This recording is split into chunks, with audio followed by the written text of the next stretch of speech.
प्रिय विद्यार्थियों, आप सबका एक बार फिर स्वागत है आपके YouTube channel care study with MP Sharma में।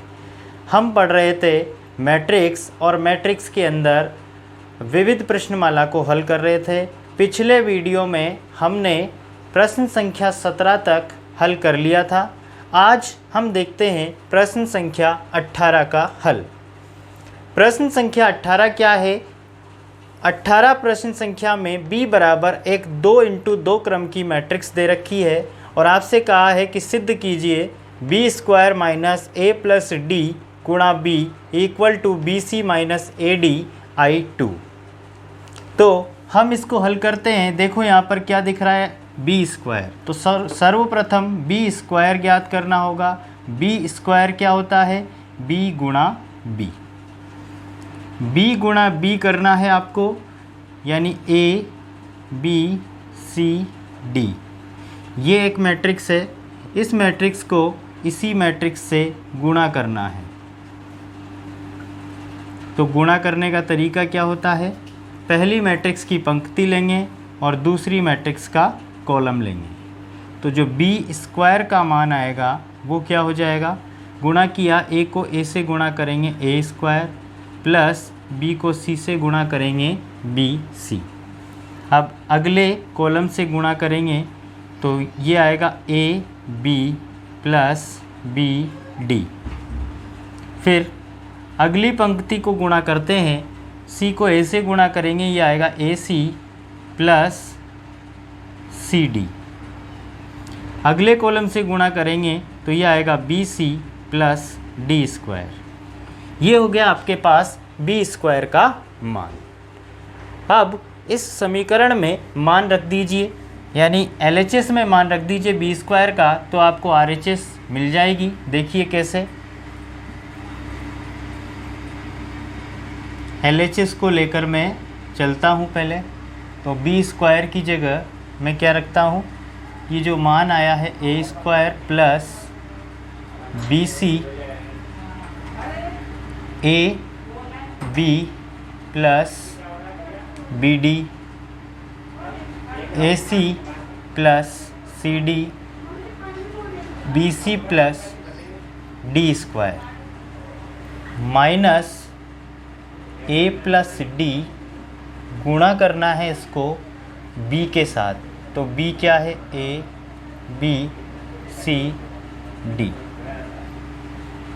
इक्वल टू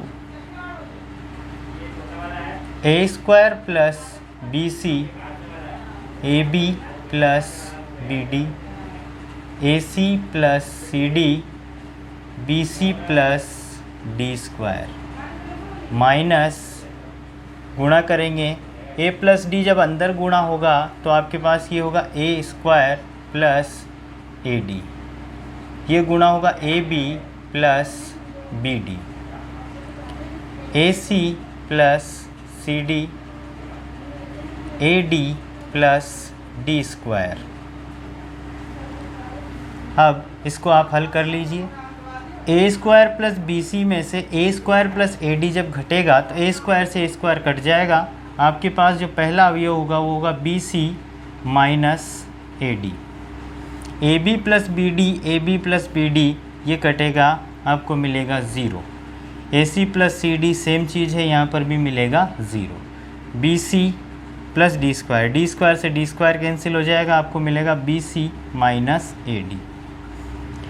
तो आप देखो यहाँ पर B C minus A D पहले कॉलम में भी है, दूसरे कॉलम में भी है, या ऐसे देखोगे तो फर्स्ट रो में भी है और सेकेंड रो में भी है। तो कॉमन आ जाएगा, B C minus A D common आ गया। क्या बचा? 1 0 0 1, अर्थात B C minus A D तो बाहर आ गया। और ये जो आपके पास है 1 0 0 1, ये 2 क्रम की एक आइडेंटिटी मैट्रिक्स है। तो B C minus A D I2 LHS को हल करने पर प्राप्त हुआ और यही आपके पास क्या है? RHS है। तो इस प्रकार से ये सिद्ध हो गया जो हमने करना था। ठीक है, नोट करिए। अगला प्रश्न है प्रश्न संख्या 19। इसको हल करते हैं, देखते हैं प्रश्न क्या है। ए आपको एक मैट्रिक्स गिवन है जो एक इकाई अवयव है, बी आपको एक मैट्रिक्स गिवन है 0 1 -1 0। आपसे कहा है कि small A capital A plus small B capital B गुणा small A capital A minus small B capital B, इस वाले पद को ए मैट्रिक्स के पदों के रूप में व्यक्त कीजिए। तो इसको हल करने के लिए सबसे पहले तो जो ये एक्सप्रेशन आपको दिया है इसका मान कैलकुलेट करते हैं। ए के पदों में अपने आप ये आ जाएगा, बाद में इसको मैनिपुलेट कर लेंगे। तो हल, सबसे पहले आपको स्मॉल ए कैपिटल ए और स्मॉल बी कैपिटल बी की ज़रूरत होगी। तो स्मॉल ए कैपिटल ए अगर आपको निकालना है तो क्या हो जाएगा, देखो ए अगर ये है तो स्मॉल ए से इस मैट्रिक्स को गुणा करना है। गुणा करने का मतलब हर अवयव से ये ए हो जाएगा गुणा, तो आपकी मैट्रिक्स हो जाएगी ए 0 0 ए। इसी प्रकार अगर बी बी लिखना है तो ये क्या होगा, बी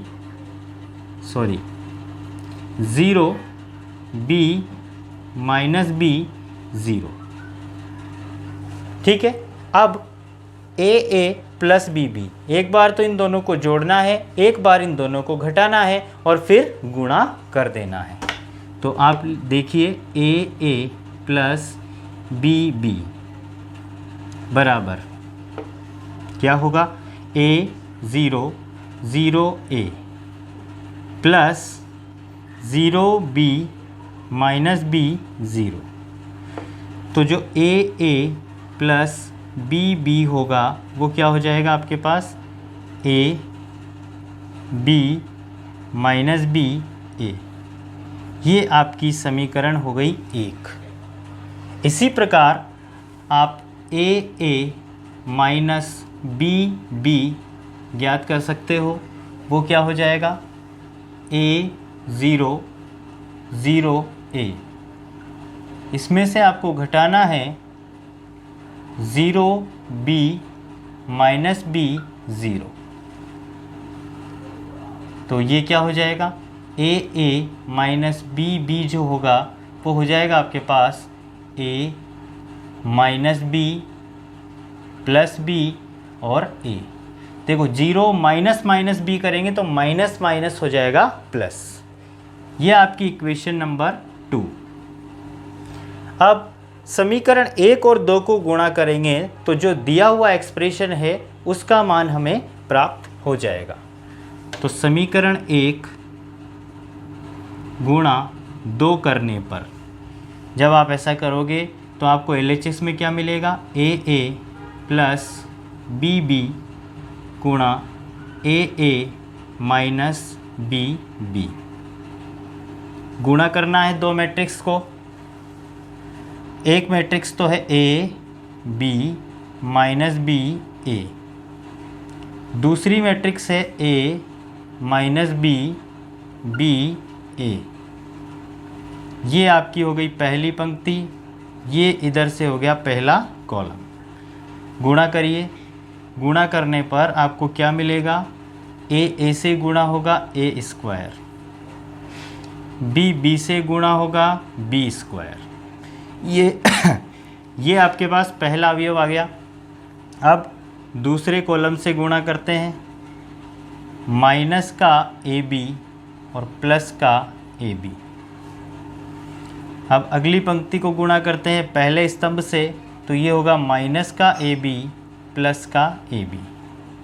नेक्स्ट कॉलम ये हो जाएगा बी स्क्वायर प्लस ए स्क्वायर। तो जब आप इसको सिंप्लीफाई करोगे तो ये हो जाएगा A square plus B square.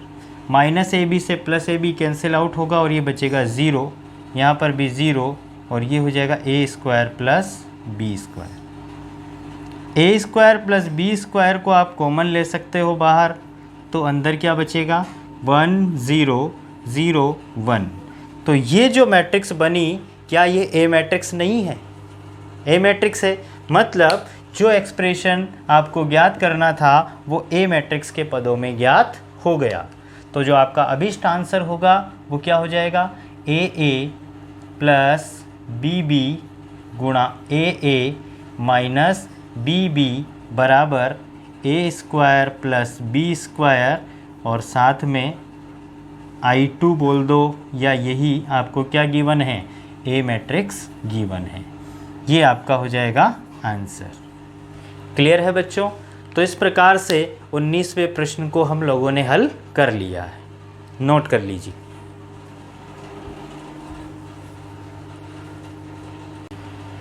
तो आइए अगला प्रश्न देखते हैं, प्रश्न संख्या 20। प्रश्न संख्या 20 में आपको दो मैट्रिक्स गिवन है और सिद्ध करना है कि a माइनस बी का whole square A square minus 2ab plus B square के इक्वल नहीं है।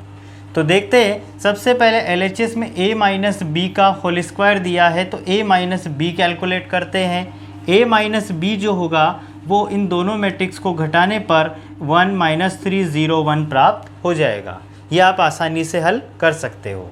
अब a माइनस बी का करना है होल स्क्वायर। होल स्क्वायर का मतलब होगा a माइनस बी गुणा a माइनस बी, यानी a माइनस बी जो मैट्रिक्स प्राप्त हुई है उस मैट्रिक्स को उसी से गुणा करना है। गुणा करने का तरीका, पहली मैट्रिक्स की पंक्ति, दूसरी मैट्रिक्स का कॉलम। तो जब गुणा करेंगे तो गुणा करने पर आपको a माइनस बी का होल स्क्वायर जो मिलेगा वो मिलेगा 1 माइनस 6 0 1। ये आपके पास हो गई समीकरण नंबर 1। अब RHS में आपको चाहिए सबसे पहले a स्क्वायर। तो a स्क्वायर कैलकुलेट करते हैं। a को a से गुणा करके, a को a से गुणा करने पर आपको जो मैट्रिक्स प्राप्त होगी वो होगी 3 4 माइनस 4 3। फिर b स्क्वायर का मान इसी प्रकार हम प्राप्त करेंगे तो हमें मिलेगा माइनस 3 8 माइनस 2 माइनस 3।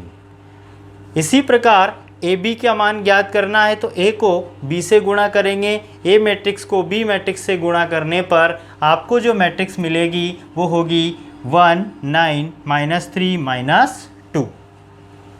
अब हम क्या करेंगे, RHS का पूरा जो पद है उसका मान ज्ञात करेंगे। RHS में क्या पद है, a square minus 2ab plus B square.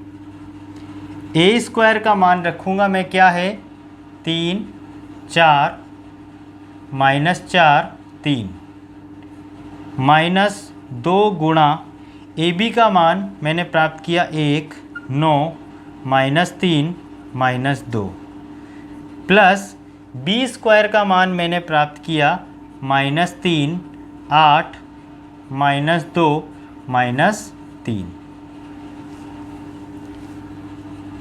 अब इसको मैं हल करूँगा। हल कैसे होगा, पहले इस 2 को अंदर गुणा कर दीजिए, 3 4 माइनस 4 3 माइनस ये अंदर गुणा होगा 2 18 माइनस 6 और माइनस 4 प्लस माइनस 3 8 माइनस 2 और माइनस 3। तो a square minus 2ab plus B square बराबर आपको क्या मिलेगा, 3 माइनस 2 और माइनस 3। मैं इसको ऐसे लिख लेता हूँ, 3 माइनस 2 माइनस 3। ये पहला पद। 4 माइनस 18 और प्लस के 8 माइनस के 4 प्लस के 6, प्लस के 6 को माइनस माइनस प्लस हो जाएगा और माइनस के 2 3 प्लस के 4 क्योंकि माइनस माइनस प्लस हो जाएगा और माइनस के 3। तो फाइनली जो a square minus 2ab plus B square आपको मिलता है वो क्या है, 3 से 3 कटेगा, यहाँ बचेगा माइनस का 2।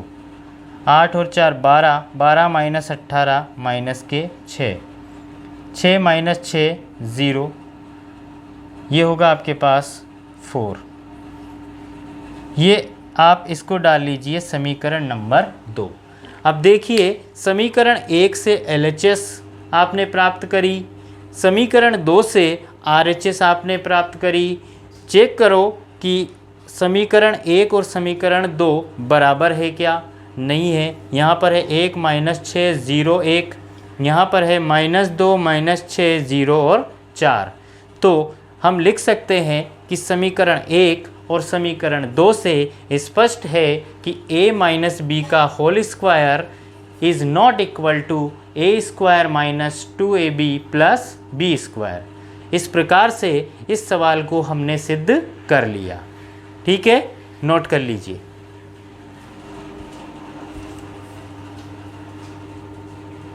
अब हल करते हैं प्रश्न संख्या 21 को। प्रश्न संख्या 21 में आपको a कोई मैट्रिक्स गिवन है तथा साथ ही ए स्क्वायर बराबर के ए माइनस 2i2 दिया हुआ है एक समीकरण। तो आपसे कहा है कि k का मान ज्ञात कीजिए। इस k अज्ञात का मान ज्ञात करने के लिए जो समीकरण आपको दे रखी है उसकी मदद लेते हैं। तो पहले ए स्क्वायर निकाल कर रख लेते हैं। ए स्क्वायर क्या होगा? ए स्क्वायर होगा a गुणा a, 3 माइनस 2 4 माइनस 2। इस मैट्रिक्स को इसी के साथ गुणा करना है, गुणा कर लीजिए। अब तो गुणा आप आसानी से कर सकते हो, इतने सारे सवाल हम कर चुके हैं।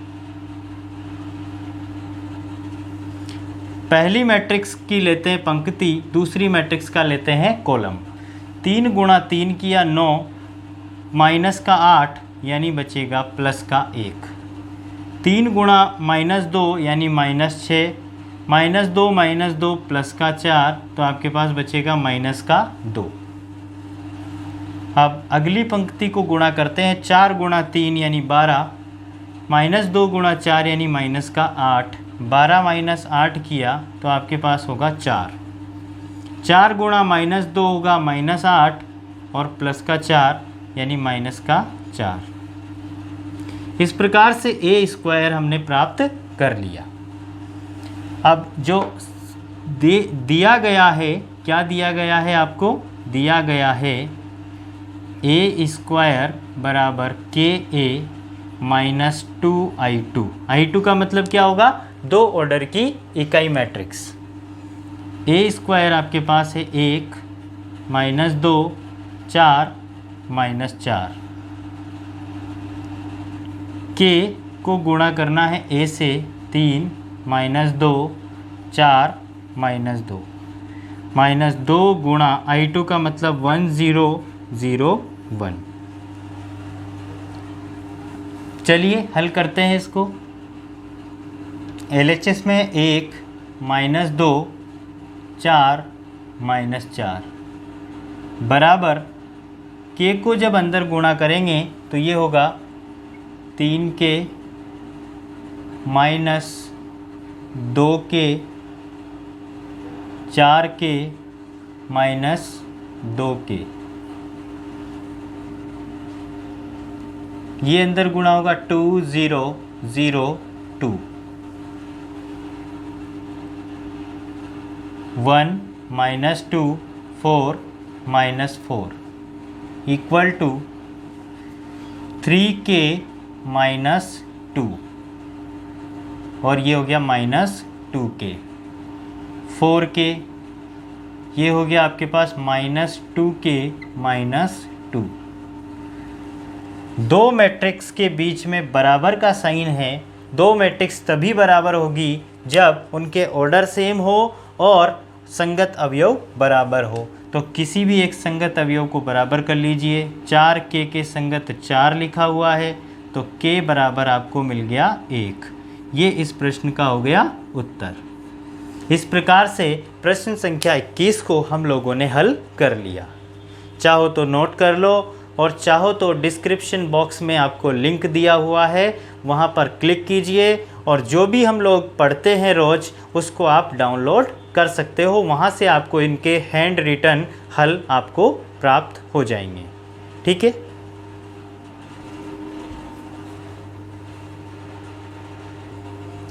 आइए प्रश्न संख्या 22 को देखते हैं।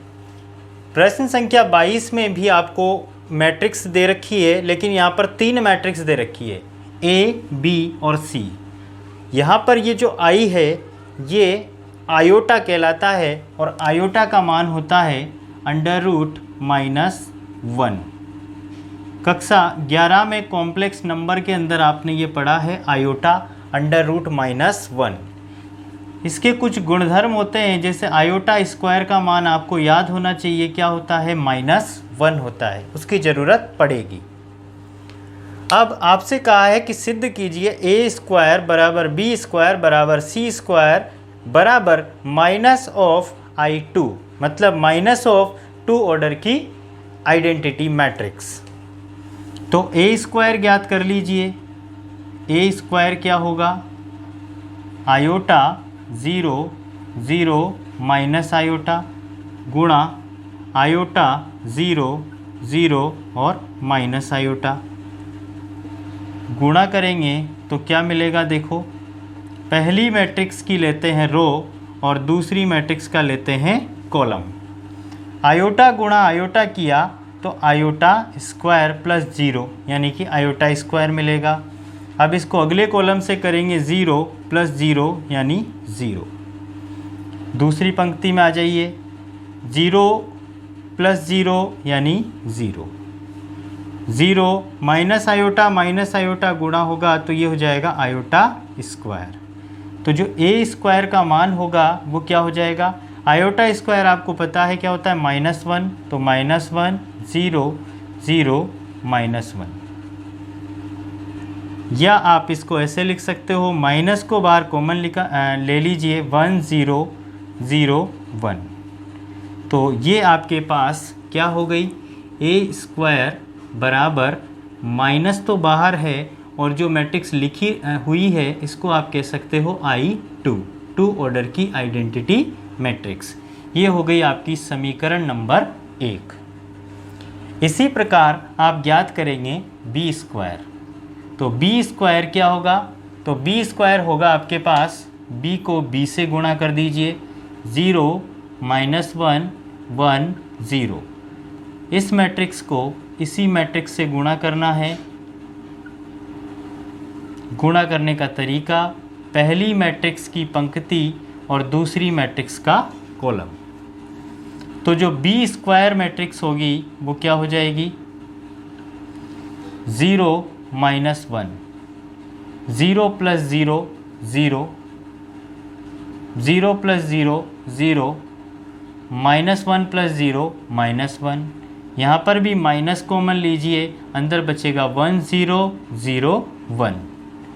तो इस प्रकार आप कह सकते हो कि बी स्क्वायर बराबर आपको मिल गया -(i2), समीकरण नंबर 2। तो इसी प्रकार जब आप सी स्क्वायर करोगे तो वो भी आपको क्या मिलेगा, -(i2). आपको ये डायरेक्ट नहीं लिखना है, हल करना है। जैसे ए स्क्वायर और बी स्क्वायर निकाला है उसी प्रकार सी स्क्वायर निकालिए, वो भी आपको क्या मिलेगा, -(i2) मिलेगा। तो आप कह सकते हो कि समीकरण 1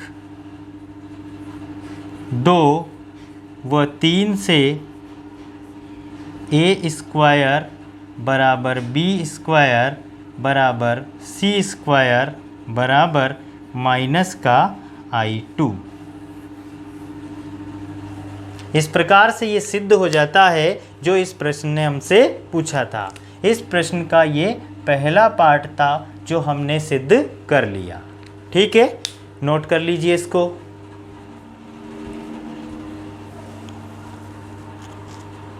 इसी प्रश्न का जो सेकंड पार्ट है वो है ए बी बराबर -BA बराबर -C, ये आपको सिद्ध करना है।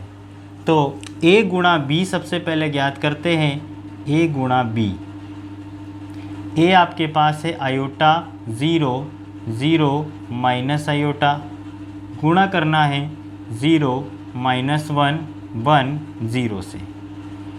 ये आपके पास पहली मैट्रिक्स से आपने ली पंक्ति और दूसरी मैट्रिक्स से आपने लिया स्तंभ। गुणा किया तो गुणा करने पर आपको क्या मिलेगा, आयोटा गुणा 0 0 और 0 गुणा 1 0। तो 0 प्लस 0 करोगे 0 ही मिलेगा। अब दूसरे कॉलम पर आ जाइए, आयोटा को -1 से गुणा किया, माइनस आयोटा प्लस 0 करोगे तो माइनस का आयोटा प्राप्त होगा।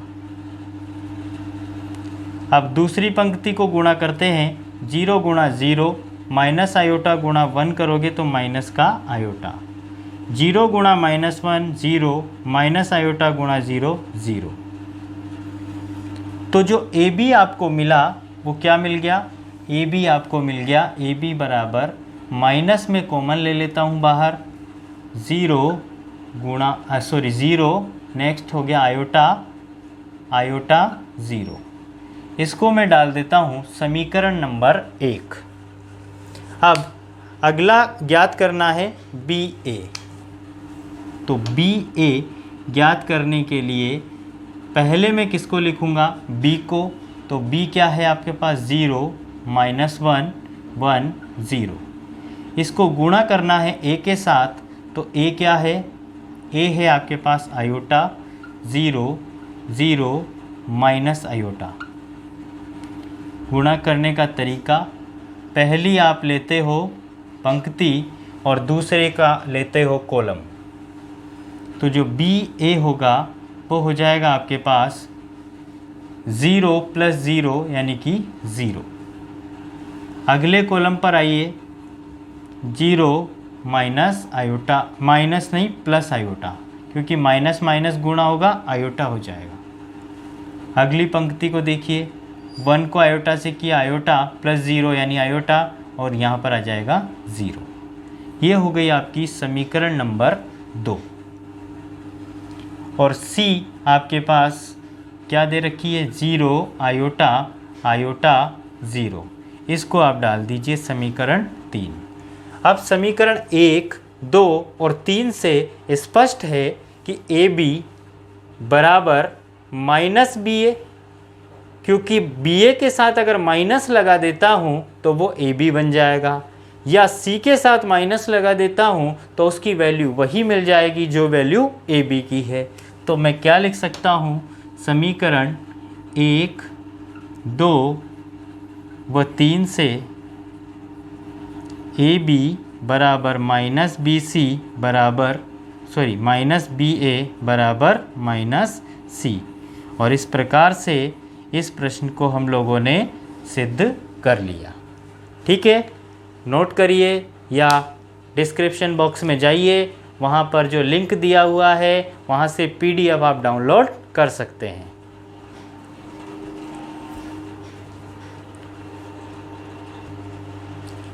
अगला प्रश्न है प्रश्न संख्या 23। प्रश्न संख्या 23 में आपको ए कोई मैट्रिक्स दे रखी है और आपसे कहा है कि एफ ए बराबर a² - 5a + 7i से ज्ञात किया जाता है एफ ए, तो एफ ए का मान कितना होगा। सिंपल सा क्वेश्चन है, a² - 5a + 7i को हल कर लीजिए। यहाँ पर जो i होगा उसको आप i2 भी लिख सकते हो, क्योंकि जो जोड़ा और घटाया जा रहा है वो 2/2 की मैट्रिक्स है, इसलिए जो i होगा वो भी 2 ऑर्डर का होगा। तो सबसे पहले तो a² ज्ञात कर लीजिए। a² का मतलब a गुणा a, गुणा करिए।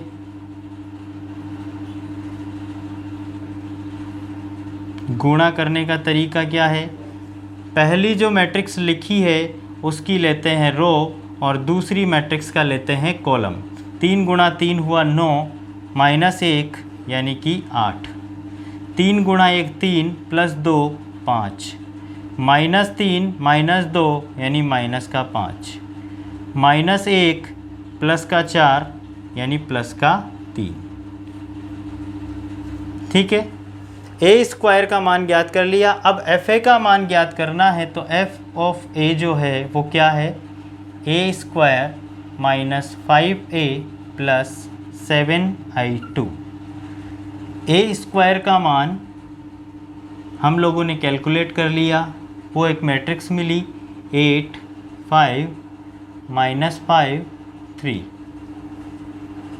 -5 into matrix A 3 1 -1 2 plus 7i2 1 0 0 1। तो f ऑफ A आपको मिल जाएगा 8 5 -5 3 माइनस ये 5 अंदर मल्टीप्लाई होगा तो ये होगा 15 5 -5 और 10 प्लस ये 7 अंदर मल्टीप्लाई होगा 7007। अब हल कर लीजिए इसको। f of a 8 minus 15 plus 7, 5 minus 5 plus 0, minus का 5 और ये हो जाएगा प्लस का 5 और प्लस का 0, क्योंकि माइनस माइनस हो जाएगा प्लस। 3 माइनस 10 प्लस 7, तो जो f ऑफ a होगा वो मिलेगा आपको 8 plus 7 15 minus 15 0, 5 minus 5 0, minus 5 plus 5 0, 3 plus 7 10 minus 10 0। ठीक है, तो f ऑफ a आपको मिल गया 0 मैट्रिक्स जिसका ऑर्डर है 2। ठीक है, तो इस प्रकार से प्रश्न संख्या 23 को हम लोगों ने हल कर लिया। आइए अगला सवाल हल करते हैं, प्रश्न संख्या 24। प्रश्न संख्या 24 विविध प्रश्नमाला का अंतिम प्रश्न है और बहुत ही ज़्यादा इम्पोर्टेंट प्रश्न है। परीक्षा के दृष्टिकोण से ये सवाल बहुत इम्पोर्टेंट है। इम्पोर्टेंट की power n, limit n tends to infinitive, ऐसा आप मान सकते हो। सवाल है, सिद्ध करिए दो मैट्रिक्स का गुणनफल 0 होगा जहाँ पर आपको एक कंडीशन दे रखी है alpha minus beta equal to 2m minus 1 π/2, m belongs to natural number. अब देखिए एक बड़ा एक्सप्रेशन है, बड़ा एक्सप्रेशन बनेगा मैट्रिक्स के अंदर, तो ध्यानपूर्वक आपको गुणा करना है। दो मैट्रिक्स को गुणा करना है। तरीका वही है, पहली मैट्रिक्स की आप लीजिए पंक्ति और दूसरे मैट्रिक्स का लीजिए कॉलम। कॉस स्क्वायर अल्फा गुणा हुआ कॉस स्क्वायर बीटा से, तो लिखा cos square alpha cos square beta, plus cos alpha sign alpha गुणा हुआ कॉस बीटा साइन बीटा से, तो लिखा cos alpha sign alpha cos beta sine beta. ये पहला अवयव। अब दूसरा अवयव, पहली पंक्ति को दूसरे कॉलम से गुणा करने पर प्राप्त होगा, तो कॉस स्क्वायर अल्फा गुणा होगा कॉस बीटा साइन बीटा से, तो ये आ गया। अब कॉस अल्फा साइन अल्फा गुणा होगा साइन स्क्वायर बीटा से और दोनों जुड़ जाएंगे। इस प्रकार से दूसरा अवयव प्राप्त हो गया। अब दूसरी पंक्ति लेते हैं। दूसरी पंक्ति को पहले कॉलम से मल्टीप्लाई करेंगे, कॉस अल्फा साइन अल्फा गुणा होगा कॉस स्क्वायर बीटा से, प्लस साइन स्क्वायर अल्फा गुणा होगा कॉस बीटा साइन बीटा से। अब दूसरी पंक्ति दूसरा कॉलम लेते हैं, कॉस अल्फा साइन अल्फा गुणा होगा कॉस बीटा साइन बीटा से, प्लस साइन स्क्वायर अल्फा गुणा होगा साइन स्क्वायर बीटा से। अब देखिए यहाँ पर जो चीज़ कॉमन आ रही है वो लिखिए। कॉस अल्फा यहाँ पर भी है, यहाँ पर भी है, कॉस बीटा यहाँ भी है, यहाँ भी है, यानी कॉमन आया कॉस अल्फा कॉस बीटा। तो जो अंदर आपके पास यहाँ पर बच गया वो क्या बच गया, यहाँ बच गया cos alpha cos beta, plus यहाँ पर बच गया साइन अल्फा साइन बीटा। ये आपका पहला अवयव हो गया। अब दूसरे अवयव में देखिए क्या कॉमन आ रहा है, cos alpha sine alpha, sorry cos alpha sine beta दोनों जगह पर है। कॉमन लिया कॉस अल्फा साइन बीटा। आपके पास यहाँ बचेगा cos alpha cos beta plus sine alpha sine beta. ये हो गया दूसरा अवयव। तीसरे अवयव में आइए, मतलब दूसरी पंक्ति का पहला अवयव क्या कॉमन आ रहा है, साइन अल्फा कॉस बीटा, तो sine alpha cos beta common आ रहा है। क्या बचेगा, cos alpha cos beta plus sine alpha sine beta. यहाँ पर क्या कॉमन आ रहा है, साइन अल्फा दोनों जगह पर है, साइन बीटा दोनों जगह पर है, साइन अल्फा गुणा साइन बीटा, ये कॉमन आ गया। क्या बच गया, cos alpha cos beta plus sine alpha sine beta. अब ट्रिग्नोमेट्री में, त्रिकोणमिति में हम एक सूत्र पढ़ते हैं, cos A cos B plus sine A sine B. ये फॉर्मूला होता है cos of A minus B का। उस फॉर्मूले का जब हम प्रयोग करेंगे तो आपके पास ये मैट्रिक्स क्या बन जाएगी, कॉस अल्फ़ा कॉस बीटा, और ये बन जाएगा कॉस अल्फ़ा माइनस बीटा। यहाँ पर कॉस अल्फ़ा साइन बीटा और ये बन जाएगा कॉस अल्फ़ा माइनस बीटा। इसी प्रकार साइन अल्फ़ा कॉस बीटा और ये बन जाएगा कॉस अल्फ़ा माइनस बीटा। और लास्ट वाला जो अवयव है साइन अल्फ़ा साइन बीटा और ये बन जाएगा कॉस अल्फ़ा माइनस बीटा। अब जो कंडीशन सवाल में हमें गिवन है उस पर ध्यान देते हैं। अल्फ़ा माइनस बीटा जो है वो 2m-1 π/2 के बराबर है। हम लोगों ने त्रिकोणमिति में ये पढ़ा है कि अगर cos 2m-1 π/2 हो तो उसका मान सदैव आपको 0 प्राप्त होता है। कैसे? आप m बराबर 0 रखिए, आपको मिलेगा -π/2 और cos ऑफ -π/2 जब करोगे तो 0 मिलेगा। जब आप 1 रखोगे तो π/2 यानी आपको तब भी 0 मिलेगा। मतलब m का मान जब भी आप नेचुरल नंबर रखोगे तब आपको cos का मान 0 प्राप्त होगा। तो 0 प्राप्त होगा तो ये जो मैट्रिक्स होगी वो फाइनली ये 0 ये 0 0 0, तो गुणनफल इन सब अवयव के साथ जब cos अल्फ़ा माइनस बीटा का होगा तो आपको जो मैट्रिक्स प्राप्त होगी वो मैट्रिक्स प्राप्त हो जाएगी एक 0 मैट्रिक्स। और यही हम लोगों को सिद्ध करना था। तो इस प्रकार से हमने इस सवाल को हल कर लिया। तो दोस्तों आज हम लोगों ने मैट्रिक्स एक्सरसाइज को कंप्लीट सोल्व कर लिया है। 12 इसके लेक्चर हमने बनाए हैं जिसके अंतर्गत पूरी मैट्रिक्स को हमने कवर किया है। अगर आप लोगों को हमारे द्वारा बनाए गए ये वीडियोज़ अच्छे लग रहे हैं तो इनको ज़्यादा से ज़्यादा देखिए, ज़्यादा से ज़्यादा लोगों में इनको शेयर करिए, हमारे चैनल को सब्सक्राइब करिए। अगर आप इसी तरीके से हमारा हौसला बढ़ाएंगे, देखते रहेंगे चैनल को, तो हम इसको आगे कंटिन्यू करेंगे और भी प्रयास करेंगे कि अच्छी तरीके से अच्छे वीडियोस लेकर आएँ। अभी हम मैथ्स की क्लास ले रहे हैं, बाद में हो सकता है हम फिज़िक्स भी शुरू करें, लेकिन वो डिपेंड करता है कि आप लोगों का रिस्पॉन्स किस तरीके से आता है। ठीक है, धन्यवाद।